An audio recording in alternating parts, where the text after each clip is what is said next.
This summer, Salisbury Museum will be applying to the National Lottery Heritage Fund for a grant of £3.2 million. This is part of a £4.4 million project which is about redeveloping this museum. Back in 2014 we opened the Wessex Gallery, dedicated to our nationally important archaeology collections, and we want to apply that same design principle to the other permanent displays we have in the museum. One area we particularly want to focus in on are our Salisbury Galleries on the ground floor of the museum.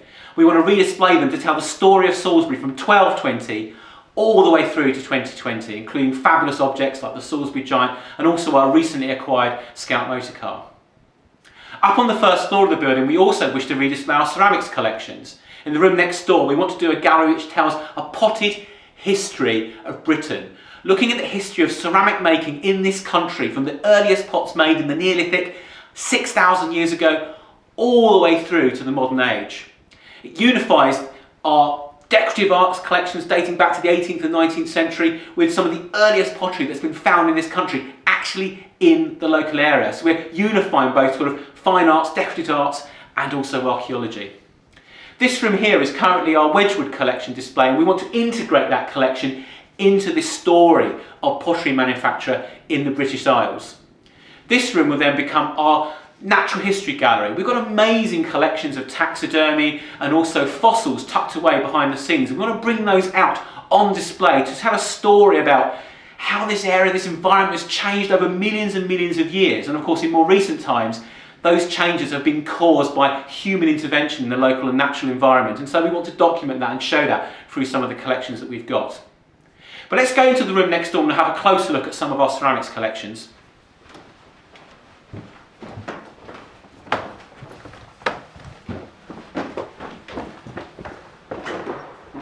So the first thing to point out, of course, in this space is the room itself. This fabulous room, we call it the King's Room because it was originally built in the early 1600s and the early 17th century. And we call it the King's Room because it was built to entertain royalty. The owner, or rather the leasehold of the building in the early 17th century was a man called Thomas Sadler. And he wanted to entice the king to come and stay here. So he built this crosswing, this structure as an extension to the King's House building. And it succeeded because in 1610 and 1613, James I came and dined in this very room. And it's for that reason that this building is today called the King's House, which is a rather tenuous link, I think. Now, when you look, there are actually some surviving features dating back to that period. For example, this fabulous ceiling up here dates back to the early 1600s, and part of our project will be about restoring the fabric of our really important Grade 1 listed building. So we want this ceiling to survive for another 400 years. And also at the far end there we have a lovely bay window. That window is made of limestone, which is slowly fragmenting. It needs to be heavily restored, so again it will start to survive for future generations. But one of the things I want to have a closer look at in this room, which as I said will be redisplayed as a potted history of Britain, are some more recent ceramics we've got over here.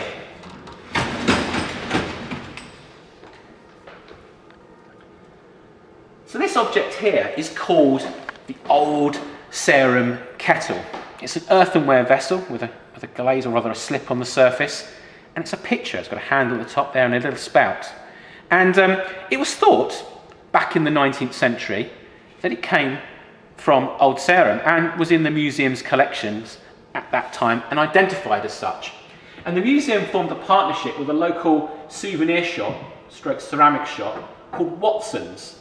And Watson's commissioned Dalton, later Royal Dalton, in the late 19th and early 20th century to make copies of the Serum Kettle.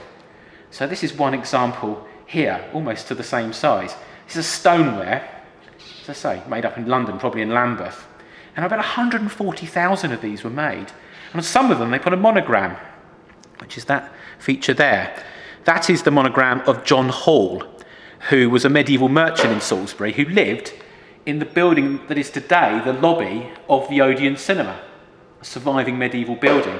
But back in the late 19th century, that used to be where Watson's, the shop who commissioned these, was based. But there was a problem with all of this, because although loads of them were made and they were very popular souvenirs which people bought when they came to Salisbury, they were based on a misunderstanding, because the original pot never came from Old Sarum. In fact, it's a North African slipware vessel, probably a couple of 100 years old, certainly not a really old archaeological artefact. So these pots aren't actually quite what they seemed.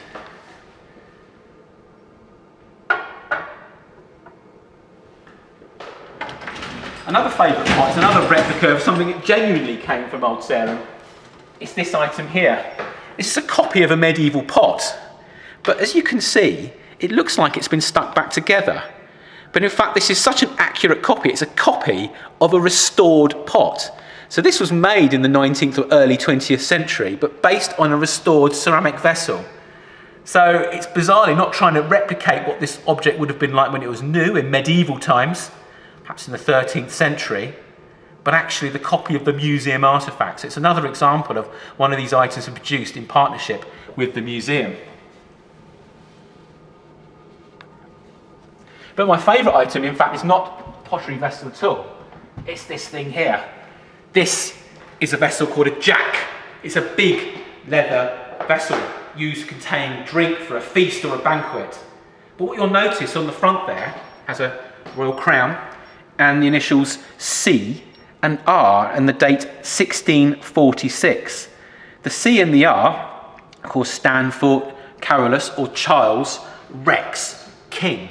See, the date 1646 was during the reign of Charles I.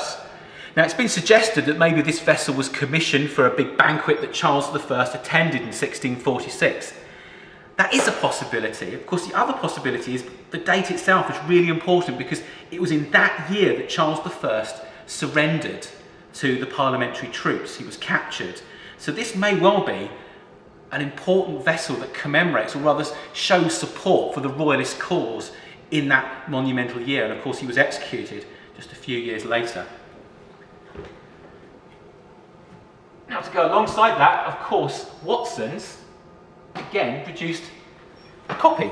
So that is a ceramic copy of that vessel with the CR on it, the crown, and the date 1646. But it's a pot made to look like a leather vessel, and lo and behold, on the back there we have the monogram of John Hall again. So I think the point here is that these pots, they could feature really in a potted history of Britain, but also they could feature in the Salisbury History Gallery. But they are also quite interesting because they are probably the one sort of major contribution that Salisbury has made to ceramic history in this country.